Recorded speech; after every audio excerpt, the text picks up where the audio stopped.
Hallelujah, good morning. एक और अवसर प्रभु ने हमें दिया है कि हम मिलकर उनके वचनों पर मनन कर सकें। इसके लिए प्रभु का धन्यवाद हो। आइए प्रार्थना में स्वरों को झुकाएं। महापवित्र पिता परमेश्वर, अपने जीवित वचनों से हमारे हृदयों को तृप्त करें।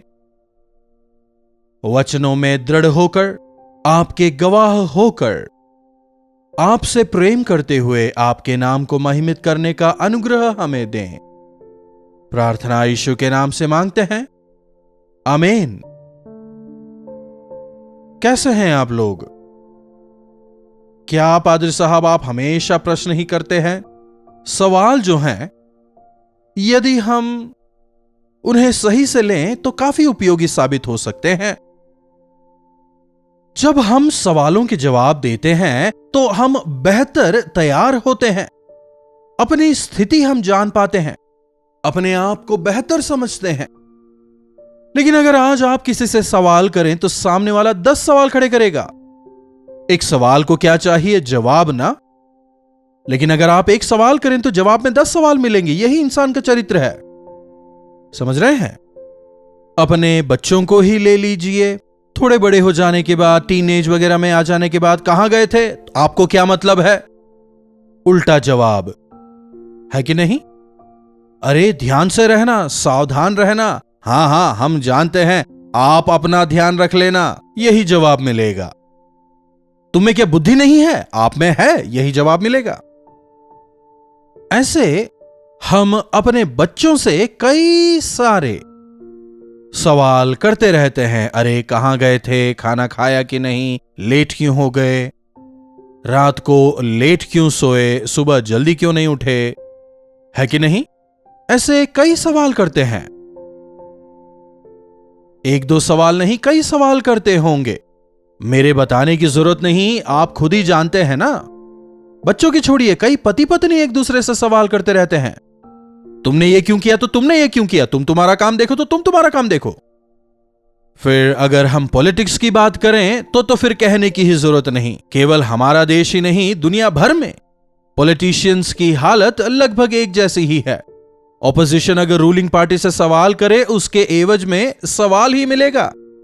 वहां पर सवाल के जवाब नहीं मिलते। सवाल के उत्तर में यदि हम दोबारा सवाल ही खड़े करें तो उससे क्या लाभ बताइए? सवाल क्यों खड़े होते हैं बताइए? एक समस्या है तो उस समस्या के समाधान के लिए उसका एक जवाब चाहिए। लेकिन इंसान अपने जीवनों को सवाल ही से भरते हैं। उत्तर देने वाले प्रभु के पास में वे जाना नहीं चाहते। अगर एक और पायदान आगे जाकर देखा जाए तो मनुष्य ऐसी स्थिति में पहुंच गया कि आज वो परमेश्वर ही से सवाल करने लग गया है। वे हमारे सृष्टिकर्ता हैं, हमारे प्रभु, हमारे पिता, हमारे मालिक, हमारे लिए अपना लहू बहाने वाले, उद्धारकर्ता। हमारे ऊपर उनका अधिकार है। हम उनकी जायदाद हैं। मां बाप बच्चों से सवाल कर सकते हैं, लेकिन बच्चों को मां बाप से सवाल करने का अधिकार नहीं। समझ रहे हैं? कई बार हम बच्चों से कहते हैं ना, अच्छा तुम हमें सिखाओगे। आजकल कई बच्चों को देखिए, वे मां बाप का कहना मानना नहीं चाहते, बागी हो जाते हैं। वैसे ही इंसान अपने स्वर्गीय पिता का विरोध करते हैं। बाइबल की पहली पुस्तक उत्पत्ति में ही हमें यह देखने को मिल जाता है। मनुष्य परमेश्वर का विरोध करते हैं। देखिए बाइबल में उत्पत्ति की पुस्तक, उसका 3 अध्याय 9वीं आयत से, परमेश्वर ने आदम से पूछा, तू कहां है? मैं पूरा वचन नहीं पढ़ रहा हूं, हमारे पास पूरे वचन को पढ़ने का समय नहीं होगा। आप पढ़िएगा और मनन करिएगा। आदम तू कहां है? आदम परमेश्वर से हर रोज मिलता था, आदम और हवा दोनों। लेकिन जब वो उस फल को खाते हैं, अब वो परमेश्वर के पास नहीं जा रहा। परमेश्वर यहां आदम को ढूंढकर दोबारा आ रहे हैं। आदम तू कहां है? आदम तू कहां है? आज भी परमेश्वर पूछ रहे हैं। प्रभु हमें नाम लेकर बुलाते हैं। वे हमारा नाम जानते हैं, वे हमें नाम लेकर बुलाते हैं, कोई नंबर लेकर नहीं। प्रभु चरवाहे हैं, कंप्यूटर नहीं। चरवाहा नंबर नहीं, लेकिन अपनी भेड़ों को याद रखता है, हर भेड़ को नाम लेकर बुलाता है। अच्छे चरवाहे हमारे प्रभु हमारे नाम को जानते हैं। बाइबल में अपने दासों को वे नाम लेकर बुलाते हैं, अब्राहम अब्राहम, मूसा मूसा, शमूएल शमूएल, शाऊल शाऊल, एलिया एलिया। हम शायद हर चीज का रिस्पॉन्स ना करें, लेकिन यदि कोई हमें अपने नाम से पुकारे तुरंत रिस्पॉन्ड करते हैं, क्योंकि वह आपका नाम है और आप उससे पहचाने जाते हैं। आज परमेश्वर आपको नाम लेकर पुकार रहे हैं, आप कहां हैं? मैं पेड़ के पीछे छिपा हुआ हूं, क्योंकि मैं नंगा हूं। आदम, तुझसे किसने कहा कि तू नंगा है? समझ रहे हैं? तुझे बताने वाला कौन है? तुझे किसने बताया कि तू नंगा है? दूसरा सवाल, who told you? Where are you? Who told you? समझ रहे हैं? जब परमेश्वर उससे सवाल करते हैं, आदम जो है हव्वा की ओर देखता है और कहता है, यह स्त्री जिसे आपने मेरे साथ रहने के लिए दिया था, इसने मुझे खिलाया। तब परमेश्वर स्त्री से पूछते हैं उत्पत्ति 3:13 में, तूने यह क्या किया? What have you done? यह तूने क्या किया? इन सवालों को लिख के रख लें। आज परमेश्वर आपसे और मुझसे यह सवाल कर रहे हैं, Where are you? Who told you? What have you done? तूने यह क्या किया है? समझ रहे हैं? फिर जब हम चौथे अध्याय में आते हैं, परमेश्वर कैन और उसके बलिदान को स्वीकार नहीं करते, हाबेल और उसके बलिदान को वे स्वीकारते हैं। भाई का बलिदान स्वीकार हुआ, लेकिन उसका नहीं कहते हुए कैन को गुस्सा आ जाता है। जब वो क्रोधित होता है, 4:6 में परमेश्वर उससे पूछते हैं, तू क्यों क्रोधित हुआ? तेरे मुंह पर उदासी क्यों छा गई है? Why are you angry? Why are you angry? Why? क्यों? फिर यदि 9वीं आयत में देखें, एक और सवाल, तेरा भाई हाबेल कहां है? Where is your brother? Where is your brother? 10वीं आयत में, ये तूने क्या किया? What is it that you have done? तूने यह क्या किया? अगर हम हर रोज इन सवालों के जवाब देने पाए, माने कि परमेश्वर हमसे सवाल कर रहे हैं, तो फिर हमारे जीवन के वे तमाम सवाल उत्तर में बदल जाएंगे। प्रश्नों से भरा हुआ जीवन ना जीते हुए शांति से भरा हुआ जीवन जिएंगे। Where are you? Who told you? What have you done? फिर हाबेल से पूछते हैं, Why are you angry? समझ रहे हैं? अपने आप से सवाल करें, Where is your brother? What is it that you have done? हम भी कई बार यह सवाल करते हैं ना, तुम कहां हो? Where are you? फोन करके हम पूछते हैं ना, बच्चों से पूछते हैं ना, तुम कहां पर हो? या फिर पति पत्नी से या पत्नी पति को फोन करके भी यही पूछते हैं, Where are you? क्या कर रहे हो? कितने सवाल करते हैं ना। ऐसे जब आप सवालों को सुनते हैं, आप फोन मत काटिएगा। एक रखवाले के रूप में प्रभु ने आपको पति दिया है, एक रखवाले के रूप में प्रभु ने आपको पत्नी दी है। तुम कहां हो? जब तक आपसे कोई यह सवाल करने वाला है, तब तक आप सुरक्षित रहेंगे, नहीं तो मनमर्जी करेंगे। हमेशा याद रखें, आपसे जो सवाल करते हैं, आपसे प्रेम करते हैं, प्रेम से आप उनको जवाब भी दें, तब आप सुरक्षित रहने पाएंगे। Who told you? आजकल झगड़ों की एक मुख्य वजह क्या होती है जानते हैं? अरे सबको लगता है, सबको लगता है, सब कह रहे हैं, सबको लग रहा है, ये सब है कौन? हुआ दे। दरअसल इसकी शुरुआत हुई कहां से? ये फेक न्यूज कहते हैं ना। ऐसी बातें जिसका ना तो सर है ना पैर, ना शुरुआत ना अंत। आजकल ऐसी ही बातों पर ज्यादा यकीन किया जाता है।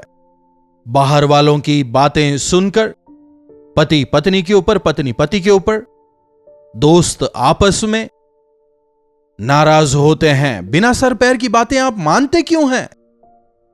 अपने पति पर विश्वास करें, पत्नी पर विश्वास करें, फ्रेंड्स पर विश्वास करें, प्रभु पर विश्वास करें। शैतान की बात क्यों सुनते हैं? शैतान अगर कहता है यदि तुम इस फल को खाओगे तो परमेश्वर के तुल्य हो जाओगे, खा लेते हैं। परमेश्वर ने क्या कहा? यदि तुम फल खाओगे तो निश्चय मर जाओगे। परमेश्वर की बातों को सुने, सबकी बातों पर कान ना लगाएं, जीवन उथल पुथल हो जाएगा। उसने कहा, इसने कहा, सबकी बातों पर यदि कान लगाएंगे तो नुकसान उठाएंगे, दुख उठाएंगे। तूने क्या किया? What have you done? कुछ लोगों को जब गुस्सा आता है फोन पे खेलने लगते हैं। कुछ लोग जाकर बच्चों पर हाथ उठाते हैं। पत्नियां पति को बुरा भला कहती हैं, पति पत्नियों पर हाथ उठाते हैं। वचन कहता है आपका पति आपका सर है, आपकी पत्नी आपके शरीर का भाग है। You are supposed to love your wife. बच्चों को आपको डांटना है, सुधारना है, हानि ना करें। जब आपको गुस्सा आता है तब आप क्या करते हैं? कुछ लोग गुस्से में जानवरों सा व्यवहार करते हैं। सावधान, क्या आप अपने इमोशंस पर कंट्रोल करने पा रहे हैं? जब आपको गुस्सा आता है आप क्या करते हैं? जब आप खुश होते हैं आप क्या करते हैं? जब आपके पास पैसा होता है आप उसका इस्तेमाल कैसे करते हैं? कहां जाते हैं? क्या करते हैं? Why are you angry? Why are you anxious? Why? आपको किस बात की जल्दबाजी है? क्यों जल्दबाजी करते हैं? किस वजह से आप घबरा रहे हैं? आप गुस्सा क्यों कर रहे हैं? आप द्वेष क्यों कर रहे हैं? तुम दुखी क्यों हो? अपने आप से सवाल करें और परमेश्वर को बताएं। वो परेशानी का कारण क्या है उसे समझने का प्रयास करें। शारीरिक है, मानसिक है, पारिवारिक समस्या है, आर्थिक समस्या है, क्या आप पर लगाया गया दोष है? इसे ले जाकर जब आप प्रभु के सामने रखेंगे, प्रभु आपको छुटकारा देंगे। Why are you angry? Where is your brother? कहां है? मैं अपनी बात जानता हूं, आसपास वालों के बारे में मुझसे ना पूछें, ना कहें। परिवार परमेश्वर ने इंसानों को दिया है, जानवरों को नहीं। परिवार केवल इंसानों के हैं। We are accountable to one another. मां बाप अपने बच्चों के लिए जिम्मेदार हैं। बच्चों के, उनके पालन पोषण की, उनके पढ़ाई लिखाई की जिम्मेदारी मां बाप पर है। प्रभु में उन्हें बड़ा करना यह उनकी जिम्मेदारी है। Where is your brother? Where is your wife? Where is your husband? मुझे नहीं पता वे कब आते कब जाते, मुझे नहीं पता। बच्चे कहां हैं? पता नहीं कब आते हैं कब जाते हैं। कॉलेज कहकर निकल जाते हैं लेकिन कहां जाते हैं हम नहीं जानते। कई पेरेंट्स आज यही जवाब देते हैं। और वहां पर बच्चों का क्या हो रहा है? बुरी संगत के असर में पड़ जाते हैं, नशे के आदी हो जाते हैं, कई बार मार खाके या फिर एक्सीडेंट्स अपनी जिंदगी बर्बाद कर लेते हैं। हर रोज अपने आप से इन सवालों को करें, अपनी हालत क्या है, आपकी परिस्थिति क्या है, आप बेहतरी से जान पाएंगे। अपने आप को सही करें, सही कदम लें और प्रभु में आगे बढ़ते जाएं। Where are you? Who told you? Where? Who? What? When? पूछें, Where are you? तुम हो कहां? किसने बोला? क्यों? तुम क्रोधित क्यों हुए? Why? Where? What? What have you done? तुमने क्या किया? हर रोज सवाल करें, किसी और की जरूरत नहीं। स्वयं अपने आप से यह पूछें, कहां जा रहे हो, क्या कर रहे हो, क्या बोल रहे हो, जीवन कैसा है? अपने आप से सवाल करें और प्रभु से कहें, प्रभु मुझे अनुग्रह दें। प्रार्थना। महापवित्र परमेश्वर, प्रभु वो दिन दूर नहीं जब हमें आपके सामने खड़े होकर हिसाब देना होगा। हर एक कार्य जो हमने संसार में रहते हुए किया है उसका लेखा हमें आपको देना है।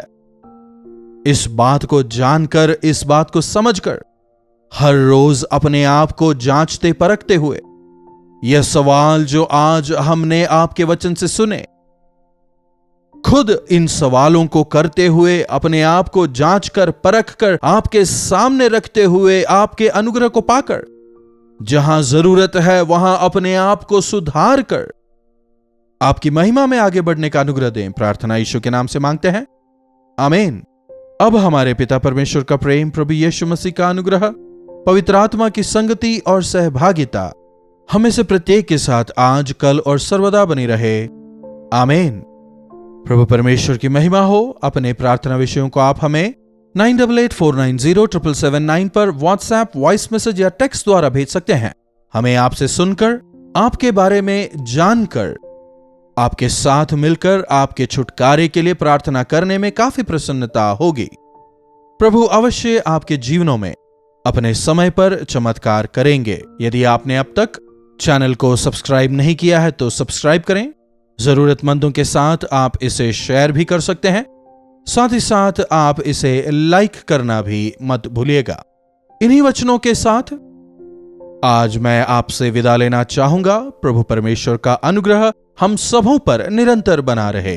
कलवरी दर्शन, ये है प्रेम के दर्शन, यीशु प्रेम के दर्शन।